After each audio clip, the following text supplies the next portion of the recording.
ചർച്ചയാകാൻ പോകുന്ന വിഷയങ്ങൾ സംബന്ധിച്ച് ഇപ്പോൾ മധു പറഞ്ഞതുപോലെ തന്നെ ഏറ്റവും നിർണായകമാകുന്നത് ഇപ്പോൾ മറ്റ് രാജ്യങ്ങൾക്കുമേൽ തീരുവ ചുമത്തുന്ന അമേരിക്കൻ പ്രസിഡന്റ് ഡൊണാൾഡ് ട്രംപ് അത് അദ്ദേഹത്തിന്റെ ഒരു രീതിയായി തന്നെ മാറിയിട്ടുണ്ട്. പക്ഷേ ഏറ്റവും ഒടുവിൽ ഇന്ത്യ ഉൾപ്പെടെയുള്ള രാജ്യങ്ങൾക്ക് മേൽ ഈ ഇരട്ട ചുങ്കം ചുമത്തുന്നതിന് മുന്നോടിയായി പറഞ്ഞത് റഷ്യയുമായുള്ള ഈ ഓയിൽ ഡീൽ അത് അവസാനിപ്പിക്കുക, ഇല്ലെങ്കിൽ ഇനിയും ഉണ്ടാകും ഇത്തരത്തിലുള്ള സാങ്ഷനുകൾ എന്നാണ്. അതൊരു ഭീഷണിയായിട്ട് തന്നെ കണക്കാക്കാം.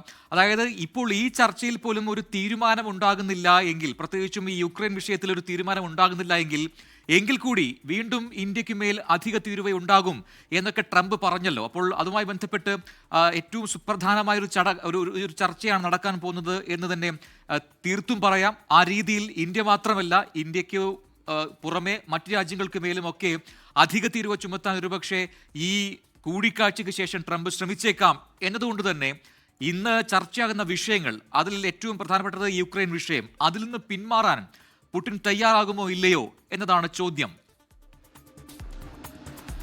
പ്രജിൻ, ഇന്ന് രാവിലെയോടുകൂടിയാണ് ഈ റഷ്യൻ എണ്ണ വീണ്ടും സജീവമായിട്ട് വന്നിരിക്കുന്നത്. കാര്യം ഡൊണാൾഡ് ട്രംപ് ഉദ്ദേശിക്കുന്നിടത്ത് കാര്യം എത്തിയില്ലെന്നുണ്ടെങ്കിൽ റഷ്യക്ക് വരുന്ന സമ്പത്ത് അത് തടയുക എന്നുള്ളതാണ്. അതിന്റെ ഏറ്റവും വലിയ സാധ്യത എന്ന് പറയുന്നത് റഷ്യൻ എണ്ണയിൽ കൂടെ അവർ ഉണ്ടാക്കുന്ന പണമാണ്. അപ്പോൾ ആ ആധിപത്യം തകർക്കുവാനായിട്ടുള്ള ഡൊണാൾഡ് ട്രംപ് ഒരുപക്ഷെ ഏതറ്റം വരെയും പോകും റഷ്യയെ ട്രംപ് ഉദ്ദേശിച്ച വഴിയിൽ കൊണ്ടുവരാനായിട്ട്. എന്നാൽ പുടിന്റെ മനസ്സിൽ എന്താണുള്ളതെന്ന് അറിയത്തില്ല. പുടിന് വലിയൊരു ലിസ്റ്റുമായിട്ടാണ് വരുന്നത്. പ്രത്യേകിച്ച് ന്യൂക്ലിയർ രംഗത്ത് അമേരിക്കയുമായിട്ടുള്ള കരാർ 2026 തീരുന്നതാണ്.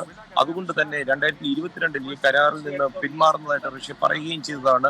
അപ്പൊ കൂടുതൽ ആണവായുധങ്ങൾ ഉൽപ്പാദിപ്പിക്കുന്നതിൽ നിന്ന് പിന്മാറാനായിട്ട് രണ്ട് രാജ്യങ്ങളും തമ്മിൽ ശ്രമിച്ച ആ കരാറ് ഏത് രീതിയിൽ ഇനിയും വേണമെന്നുള്ളത് പുടിൻ തന്റെ ആഗ്രഹം അല്ലെങ്കിൽ താൻ എന്താണ് മനസ്സിൽ കണ്ടതെന്ന് ട്രംപിനോട് പറയും.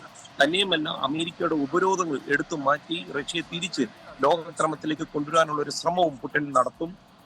യുക്രൈനെക്കാട്ടിലും കൂടുതൽ പുടിൻ ഇതിലായിരിക്കും ശ്രദ്ധ കേന്ദ്രീകരിക്കുക എന്നുള്ള ചില സൂചനകളും വരുന്നുണ്ട്. തീർച്ചയായിട്ടും റഷ്യൻ എണ്ണ ഇവിടെ ഒരു വില്ലനായിട്ട് മാറും. പ്രജിൻ, ഇനിയിപ്പോൾ ഈ അലാസ്കയിലേക്ക് വന്നു കഴിഞ്ഞാൽ ഈ കൂടിക്കാഴ്ച നടക്കുന്ന അലാസ്കയ്ക്കുമുണ്ട് ഏറെ പ്രത്യേകതകൾ. ഒന്ന്, അമേരിക്കയിലെ ഈ ഭൂവിസ്തൃതി നോക്കുകയാണെങ്കിൽ ഏറ്റവും വലിയ സംസ്ഥാനമാണ് അലാസ്ക എന്നതൊന്ന്. മറ്റൊന്ന്, റഷ്യയുമായി ഏറ്റവും അടുത്ത് നിൽക്കുന്ന അല്ലെങ്കിൽ അതിർത്തി സംസ്ഥാനം എന്ന് വേണമെങ്കിൽ പറയാം അമേരിക്കയുടെ അലാസ്ക. അവിടെയാണ് ഈ ചർച്ച നടക്കുന്നത് എന്നുള്ളത് ശ്രദ്ധേയം. റഷ്യയിൽ നിന്നും അമേരിക്കയിലേക്ക് പുടിൻ എത്തിയെന്ന് ചോദിച്ചാൽ എത്തുകയും ചെയ്തു. എന്നാൽ റഷ്യയുടെ ഏറ്റവും അടുത്ത് നിൽക്കുന്ന ഒരു സ്ഥലം അവിടെയാണ് ഈ അലാസ്ക, അവിടെയാണ് ഈ ചർച്ച നടക്കുന്നത്. അങ്ങനെ ഒരുപാട് പ്രത്യേകതകളുണ്ട്. ഒരുപക്ഷെ അന്താരാഷ്ട്ര നീതിന്യായ കോടതിയുടെ അറസ്റ്റ് വാറന്റ് അടക്കമുള്ള റഷ്യൻ പ്രസിഡന്റ് അധികം ദൂരം പോവാതെ അമേരിക്കയിൽ തന്നെ ഈ ചർച്ചയ്ക്ക് വരുന്നു എന്നതൊക്കെയുള്ള ഒരുപാട് പ്രത്യേകതകൾ നിറഞ്ഞ കൂടിക്കാഴ്ച എന്നുകൂടിയില്ലേ ഇതിനെ? തീർച്ചയായിട്ടും പ്രജിൻ, ഈ അലാസ്കയിലെ ഇപ്പോൾ ഈ വ്യോമസേന കേന്ദ്രത്തിനും വലിയ പ്രത്യേകത ചരിത്രത്തിലുണ്ട്. റഷ്യയും അമേരിക്കയുമായിട്ടുള്ള ശീതകാല യുദ്ധം പറഞ്ഞ് അവസാനിപ്പിക്കുന്നതിന് മുമ്പ് സോവിയറ്റ് യൂണിയന്റെ കാലഘട്ടത്തിൽ വളരെ തന്ത്രപ്രധാനമായ ഒരു സൈനിക ബേസ് ആണ്. ഏതാണ്ട് $32 ബില്യൺ ആയുധപ്പുര ഇവിടെയുണ്ട്. 85,000 ഏക്കറിൽ പടർന്നു കിടക്കുന്ന ഒരു വലിയ സൈനിക കേന്ദ്രമാണ്. തന്നെയുമല്ല, ഒരു കടലിടുക്കിന്റെ ഗ്യാപ്പ് മാത്രമാണ് റഷ്യയുമായിട്ടുള്ളത്. ഏതാണ്ട് ഒരു 35 മൈൽ സഞ്ചരിച്ചു കഴിഞ്ഞാൽ റഷ്യയിലേക്ക് എത്തും. ഈ ശീതകാല യുദ്ധം അവസാനിപ്പിക്കണമെന്ന് പറഞ്ഞ് ന്യൂയോർക്ക് ടൈംസ് ഉൾപ്പെടെയുള്ള പത്രങ്ങളിൽ ഫുൾ പേജ് പരസ്യം $1 ലക്ഷം കൊടുത്ത് 1987 സെപ്റ്റംബർ 2 ഡൊണാൾഡ് ട്രംപ് നൽകിയത് തന്നെ, റൊണാൾഡ് റീഗൻ നൽകിയത് തന്നെ ഒരു വലിയ വാർത്തയുമായിരുന്നു. പ്രജി, യെസ്, അല്പസമയത്തിനകം US പ്രസിഡന്റ് ഡൊണാൾഡ് ട്രംപ് വിമാനത്തിൽ നിന്നും താഴേക്ക് ഇറങ്ങി വരും. ഈ മിലിറ്ററി ബേസിൽ, വ്യോമസേന ബേസിൽ വെച്ചാണ് ഈ കൂടിക്കാഴ്ച നടക്കാൻ പോകുന്നത്. അവിടത്തേക്ക് അദ്ദേഹം നടന്നു വരുമെന്നാണ് മനസ്സിലാക്കാൻ കഴിയുന്നത്. ആ സമയത്ത് വീണ്ടും ആ ദൃശ്യങ്ങളിലേക്ക് എത്താം.